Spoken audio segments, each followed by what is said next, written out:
Okay, so we're gonna go over some rehab stuff real quick for the wrist. It shouldn't take too long to get you pretty much 100%. These might hurt, and that is okay. If you see swelling or it gets to, let's call it a 4 out of 10 pain or higher, then just cut it short. That's gonna be the cutoff. And your 10, by the way, is the worst pain you've ever experienced personally. So what I'm gonna have you do is you can grab a small little dumbbell like this that you can find in the gym. You can also find, I don't have one with me, but a PVC pipe, a long, thin metal attachment for the lat pull down or cable machines. Really anything you can get your hands on. The only thing you gotta note is if you use a dumbbell, it's probably easier to grab a little closer to the middle. If you're having something long but light, like a PVC pipe, you're gonna wanna grab it less in the middle, more on the edge, because the more you have sticking out on that side, the more tension it's gonna have, the harder it's gonna be. That's how you're gonna modulate load. So, and it's gonna be completely up to you how you modulate load. So the motions, or isometric contractions rather, what you're gonna do is you're gonna grab the dumbbell or the object, and you're gonna hold it like so. You can either put your arm on your knee or a bench, just somewhere to support it, so that you're not like holding it with your shoulder. And all I'm gonna have you do is hold this in neutral as best you can.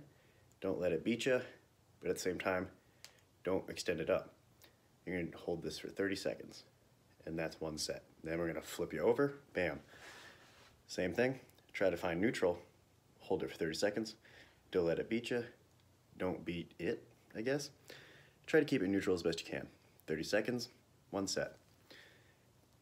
Okay, and let's see, flexion extension, and then we have the deviations, the ulnar dev, right? So keep it on the bench or your knee, and hold it like so. This really works with the PVC pipe pretty well because you can modulate the load by like grabbing it closer to the middle or the edge. Further away, it's heavier. This one, you're actually gonna let it deviate, bam. And then you're gonna bring it up just a hair so you're not chilling down here.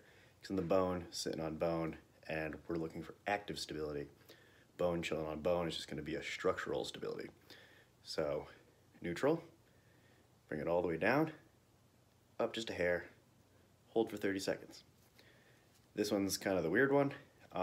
You could contort yourself and kind of figure out a way to load it, but the way I work with clients and patients is we kind of just make something up, right?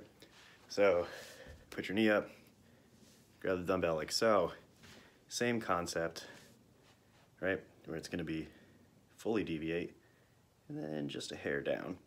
Ideally, this would be sticking out enough where it's gonna be an actual load. This one's really difficult to load. Try your best, do contort yourself a little bit, try to figure it out, but I'm sure that you will get it. So it's the same thing. All the way down, up just a hair, 30 seconds. Actually, come to think of it, this might work better. I don't know why I didn't think about that before. I learned something new. Yeah, so try this. Full deviation, hair out, yep, that's a good loading pattern, I like that. So do it this way. And then the last two, right? Along the same lines, so you're gonna grab it like so, and it's gonna want to rotate you. Don't let it rotate you. Hold it, 30 seconds, there's your set. Flip it over, don't let it beat you, 30 seconds, there's your set. So day 4 on Thursday for you, but day 4 in general, is when you're gonna start these. You're gonna have your sets and reps. You're gonna have like a relative difficulty spelled out, and then the following week, we're gonna continue these, assess where you're at. If you're good to go, we're gonna get you into the same stuff, just motions. Lots of pump work, lots of blood.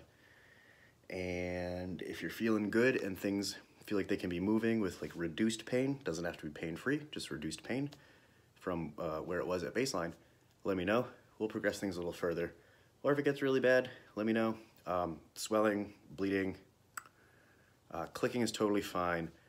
Painful clicking, not great. Do let me know about painful clicking. Or worst case scenario, if you get weird discoloration in your hand or wrist or forearm, and then also numbness, tingling, stuff like that. Anything that feels weird, let me know. That should be it.